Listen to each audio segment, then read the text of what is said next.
Welcome to Burlap Teachers. Enjoy the video. In this video, I will explain how to remove a Lexus IS250 battery. First, prioritize safety by wearing protective eyewear and gloves. Make sure your car is completely off in park and the emergency brake is engaged. You'll primarily need a 10mm socket wrench and possibly a flathead screwdriver for this task. Taking these initial steps ensures a safe and smooth battery removal process. Now let's disconnect the battery terminals. Always start with the negative or black terminal. Use your 10mm socket wrench to loosen the nut, then carefully remove the cable. Once the negative is free, proceed to the positive or red terminal and disconnect it the same way. It's crucial to keep both cables from touching each other or the battery posts.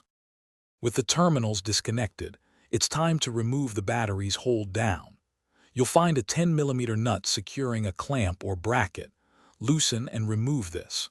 There might also be a plastic cover or surround that needs to be unclipped or pried off with a flathead screwdriver.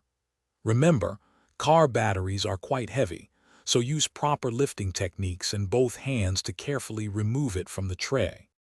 When reinstalling, first clean the battery tray and cable connectors to prevent corrosion.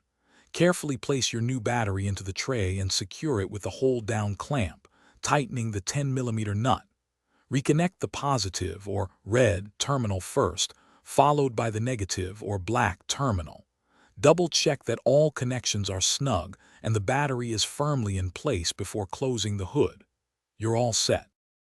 Thanks for watching. Consider subscribing if this video helped you.